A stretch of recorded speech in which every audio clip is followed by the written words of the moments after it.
আসসালামু আলাইকুম। সবাইকে স্বাগত জানাচ্ছি আমি নাইম ফাথম মুবিন। শুরুতে সংবাদ শিরোনাম।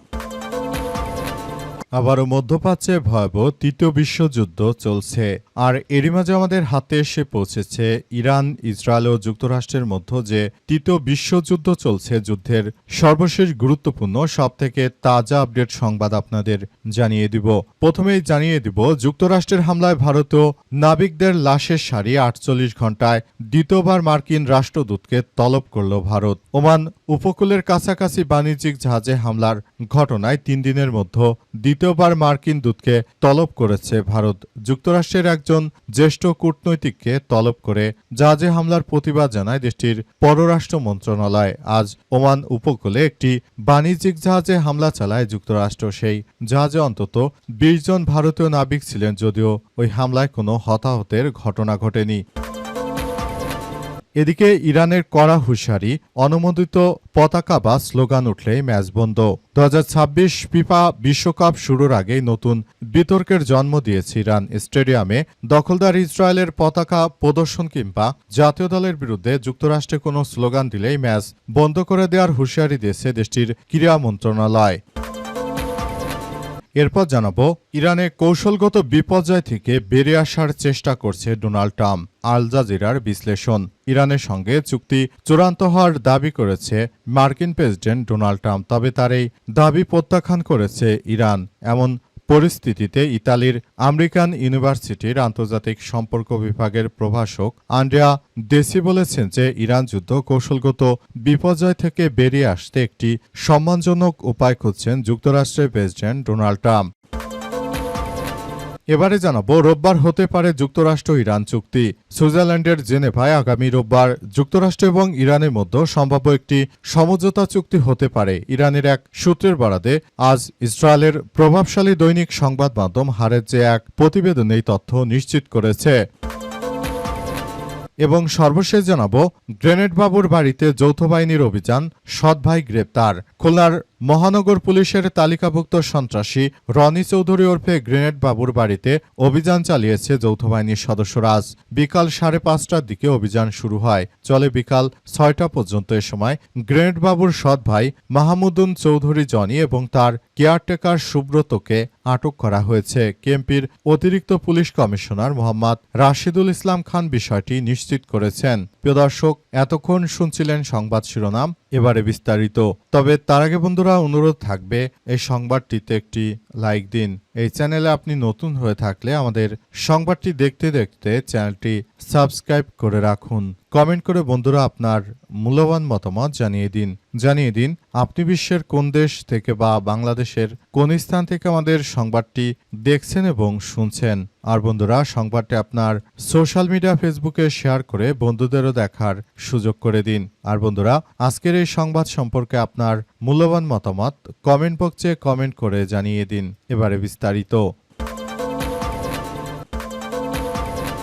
ইরানের কড়া হুঁশিয়ারি, অননুমোদিত পতাকা বা স্লোগান উঠলেই ম্যাচ বন্ধ। ২০২৬ ফিফা বিশ্বকাপ শুরুর আগেই নতুন বিতর্কের জন্ম দিয়েছে ইরান। স্টেডিয়ামে অনুমোদিত পতাকা প্রদর্শন কিংবা জাতীয় দলের বিরুদ্ধে স্লোগান দেওয়া হলে ম্যাচ বন্ধ করে দেওয়ার হুঁশিয়ারি দিয়েছে দেশটির ক্রীড়া মন্ত্রণালয়। ইরানের ক্রীড়ামন্ত্রী আহমেদ দনিয়ামির বরাত দিয়ে দেশটির গণমাধ্যম জানিয়েছে বিষয়ে ইতিমধ্যেই ফিফাকে আনুষ্ঠানিকভাবে অবহিত করা হয়েছে। বিশ্বকাপে ইরানের ম্যাচ চলাকালে যদি ইসরায়েল কিংবা অন্যান্য দেশের পতাকা অনুমোদন বা প্রদর্শিত হয়, তাহলে ইরান সঙ্গে সঙ্গে খেলা বন্ধ করে দেবে। তাহলে দলের ম্যানেজার খেলা বন্ধ করে দেওয়ার উদ্যোগ নেবে। আগামী ১৫ জুন লস অ্যাঞ্জেলেসে নিউজিল্যান্ডের বিপক্ষে ম্যাচ দিয়ে অভিষেক শুরু করবে ইরান। এরপর একই ভেন্যুতে ২১ জুন বেলজিয়ামের মুখোমুখি হবে তেহরান। গ্রুপ পর্বের শেষ ম্যাচে ২৬ জুন সিয়াটলে প্রতিপক্ষ মিশর। বিশ্বকাপকে ঘিরে ইরানের এই অবস্থানের পেছনে রয়েছে রাজনৈতিক ও সামাজিক নানা বিতর্ক। বিশেষ করে সিয়াটলে ইরান মিশর ম্যাচকে স্থানীয় আয়োজকেরা প্রাইড ম্যাচ হিসেবে ঘোষণা করায় নতুন করে আলোচনা শুরু হয়েছে। সিয়াটলের প্রাইড সপ্তাহের সঙ্গে মিল রেখে ম্যাচটি আয়োজনের পরিকল্পনা করা হয়েছিল। মূলত যুক্তরাষ্ট্র কিন্তু এবার স্বাগতিক রাষ্ট্র হিসেবে তাদের যে বড় অবদান রয়েছে সেখানে এমনিতেই মার্কিন যুক্তরাষ্ট্রের দর্শক বেশি। সুতরাং এই যুদ্ধ চলাকালীন সময়ে মার্কিন যুক্তরাষ্ট্র তারা যদি ইরানের বিরুদ্ধে কোনো স্লোগান তোলে কিংবা নিষিদ্ধ কোনো দেশের পতাকা প্রদর্শন করে সেক্ষেত্রে ইরান সঙ্গে সঙ্গে খেলা বন্ধ করে দেবে বলে ফিফাকে হুঁশিয়ারি দিয়েছে ইরান।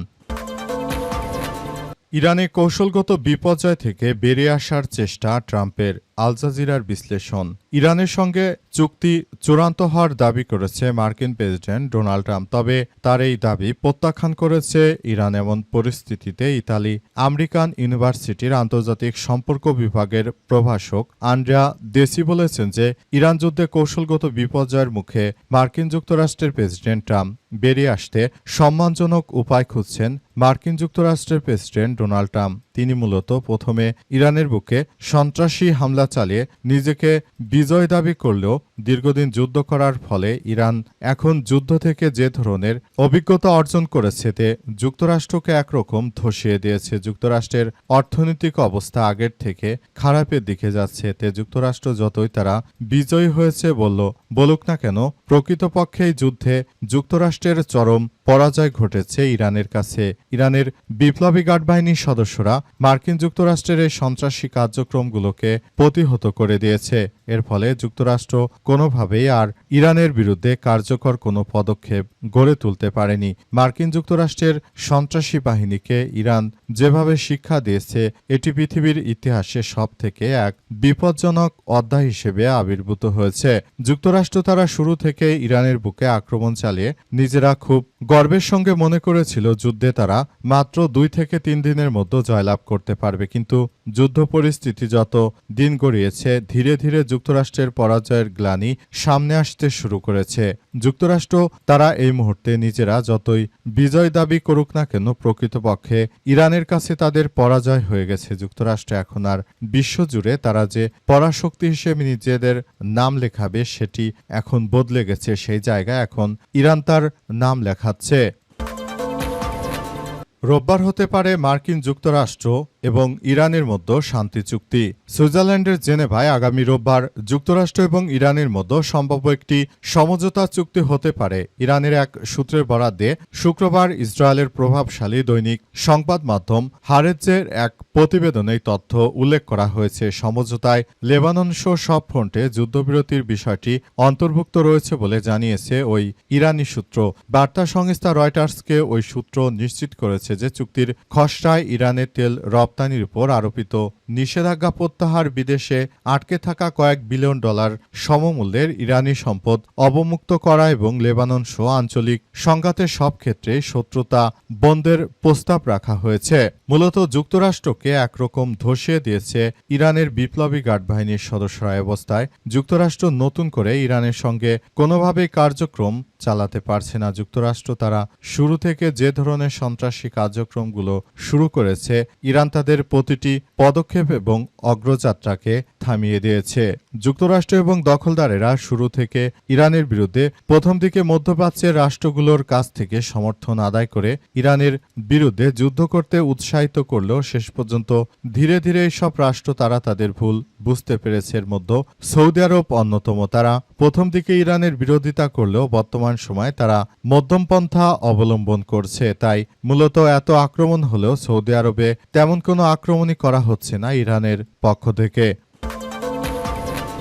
যুক্তরাষ্ট্রের হামলায় ভারতীয়দের লাশের সারি 48 ঘণ্টায় দ্বিতীয়বারের মতো মার্কিন রাষ্ট্রদূতকে তলব করল ভারত। ওমান উপকূলের কাছে বাণিজ্যিক জাহাজে হামলার ঘটনায় 3 দিনের মধ্যে দ্বিতীয়বার মার্কিন দূতকে তলব করেছে ভারতের পররাষ্ট্র মন্ত্রণালয়। যুক্তরাষ্ট্রের একজন জ্যেষ্ঠ কূটনীতিককে তলব করে জাহাজে হামলার প্রতিবাদ জানিয়েছে দেশটির পররাষ্ট্র মন্ত্রণালয়। ওমান উপকূলে একটি বাণিজ্যিক জাহাজে হামলা চালায় যুক্তরাষ্ট্র। সেই জাহাজে অন্তত 20 জন ভারতীয় নাবিক ছিলেন, তাদের সবাই মারা গেছে বলে জানা গেছে। এত বিপুল পরিমাণ মানুষ মারা যাওয়ার ঘটনায় ভারত মুখ বুজে সব সহ্য করবে না বলে উল্লেখ করেছে ভারতের পররাষ্ট্র মন্ত্রণালয়। তবে এখন পর্যন্ত আসলে বিষয়গুলো নিয়ে কোনো ধরনের কোনো স্টেটমেন্ট নেয়নি ভারত। শুধুমাত্র তারা যুক্তরাষ্ট্রের রাষ্ট্রদূতকে ডেকে আনার মধ্য দিয়ে কার্যক্রম চালিয়ে যাচ্ছিল।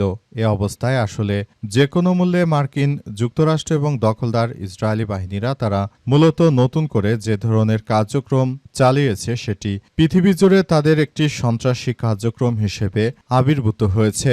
মার্কিন যুক্তরাষ্ট্রের এই ধরনের সন্ত্রাসী হামলা পৃথিবীর জন্য এক বড় ধরনের বিপর্যয়কর পরিস্থিতি হিসেবে বিবেচনা করছে ভারত। এর আগে ইরানেও মার্কিন যুক্তরাষ্ট্র একই কায়দায় এরকম সন্ত্রাসী হামলা চালানোর পর মূলত ইরানের সঙ্গে মার্কিন যুক্তরাষ্ট্রের যুদ্ধ বেঁধে যায়। নতুন করে ভারতীয় নাগরিক হত্যার মধ্য দিয়ে যুক্তরাষ্ট্র যে আবার নতুন করে সন্ত্রাসী কার্যক্রম শুরু করেছে সেটি আর বলার অপেক্ষা রাখে না। যুক্তরাষ্ট্র আসলে নিজেরাই যে ধ্বংসস্তূপ তৈরি করেছে তার জন্য তাদেরকেই সম্পূর্ণরূপে দায় নিতে হবে। যুক্তরাষ্ট্র তারা এখন চাইলেই ইরানের সঙ্গে যুদ্ধবিরতি করতে পারছে না, কারণ এই যুদ্ধ যুক্তরাষ্ট্র শুরু করেছে, কিন্তু যুদ্ধ শেষ করার ঘোষণা দেবে ইরান। এজন্য যুক্তরাষ্ট্র একরকম ফাঁদে পড়েছে। বিশেষ করে কুখ্যাত সন্ত্রাসী নেতানিয়াহুর কারণে এই যুদ্ধ শুরু করেছিল যুক্তরাষ্ট্রের প্রেসিডেন্ট। এই যুদ্ধ শুরু করার পর তিনি মূলত নেতানিয়াহুর পাতা ফাঁদে পা দিয়েছেন। আর নতুন করে এই হামলায় যুক্তরাষ্ট্রের অসংখ্য সেনা সদস্য হতাহত হচ্ছে। যদিও মিডিয়াতে বেশিরভাগ যুক্তরাষ্ট্র নিজের বিজয়কেই তারা উদযাপন করতে চাইছে, কিন্তু বাস্তবতা মধ্যপ্রাচ্যের যুক্তরাষ্ট্রের প্রায় সবগুলো ঘাঁটি ব্যাপক ক্ষতিগ্রস্ত হয়েছে।